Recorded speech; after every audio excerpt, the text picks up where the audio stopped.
back to PCTV News. I'm Michael Costello. And I'm Timothy Rokoff. Today is April 9th. Last week, we told you about how our school was hosting the Mr. Large Group Music Contest. Every single band and choir, PCHS received an excellentary rating. Congratulations. Speaking of music groups, this Friday, in percussion of 15th Annual Showcase Drum in the Wilson Auditorium at 7 p.m., the theme is Heroes and Villains. Don't forget, school is in session on Monday now as a makeup day from all the snow days we had earlier in this year.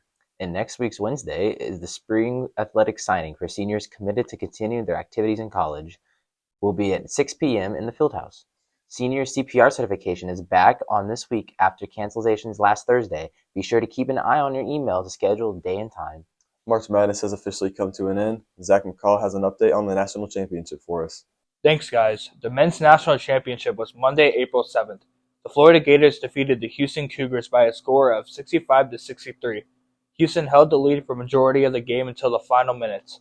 Florida's Will Richards dropped 18 points, Walter Clayton dropped 11, and then Houston's L.J. Cryer dropped 19. The all-tournament team was Cooper Flagg from Duke, L.J. Cryer and Jawan Roberts from Houston, and Elijah Martin and Walter Clayton from Florida, with Clayton also receiving tournament MVP. This is Florida's third national championship. Now back to you in the studio.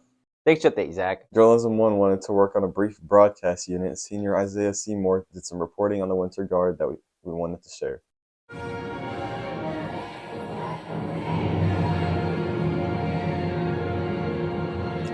Color guard is the visual aspect of many performing band shows. They toss flags, rifles, and sabers as part of their shows, and during the wintertime, they perform by themselves as the PC Pros. A lot goes into coming up with a show.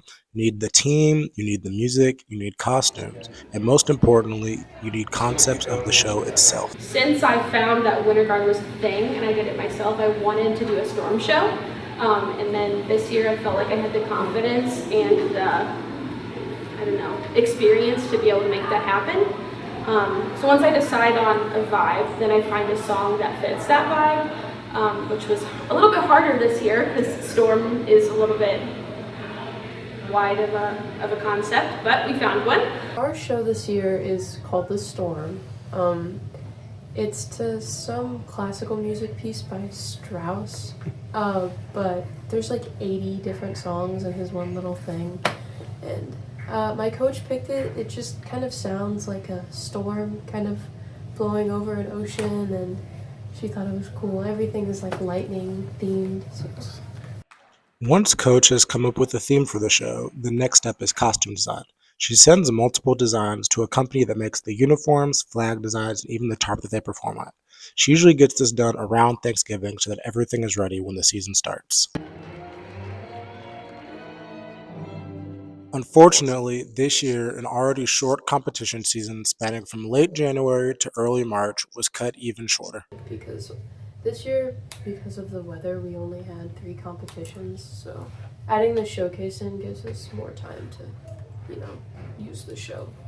For the past 2 years, Color Guard has hosted an annual community showcase as a way to give the members an extra home performance, as well as let friends and family see the show at home that they would typically only be able to see at a competition an hour or more away. I grew up with a family that was big, and I didn't get to have family members attend competitions a lot when I was younger because traveling and parents working sometimes. Like Saturdays are typically working days if you have a working family, and so I know that a lot of kids on my team have similar experiences to me, and I wanted everyone to be able to have a night where they can tell their families in advance that they're going to be performing and have it be in Platte City. It's nice to bring everybody's family, because I know my family specifically, some of them won't show up if the competitions are too far away, and this is really local, so it's nice that my whole family can see what I'm at 3 days a week for 3 hours a night. It's been great. I've been in a lot of other team sports, and Color Guard in particular has just been more fun and welcoming than I think a lot of people think.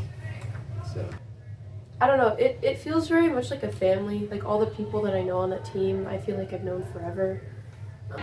And it was with this welcoming atmosphere and the family spirit of the team that the PC Pearls were propelled to a top 5 finish in all of their competitions this season, as well as a massive showing during their community showcase. Great job, Isaiah. Thanks for sharing with us, and congratulations to PC Pearls on great sessions. Spring sports are in full swing. We spoke to some tennis players to hear how it's going. Last year, the tennis team got second place at Team State, the program's best performance in history. We interviewed 3 varsity tennis players to get their visions and goals on this year's tennis season.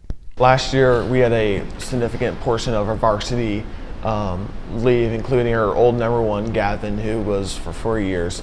So in order to do that, it's really hard to get a new number 1.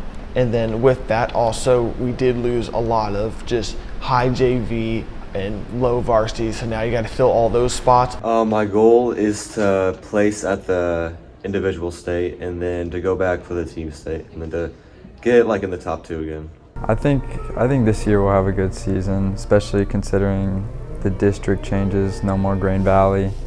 So we're by far the best team in the district. I think that allows us to definitely, I think we can send 6 people to individuals, and then of course I'm hopeful that we can succeed in team state as well.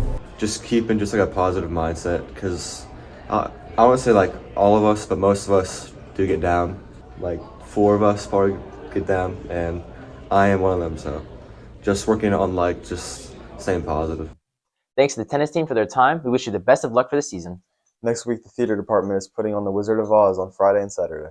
Tickets to see the play will be $8 on pchstheater.com, and we'll give you a sneak peek next show. That's all we have for you today. And thank you for watching, and remember, it's always a great day to be a pirate.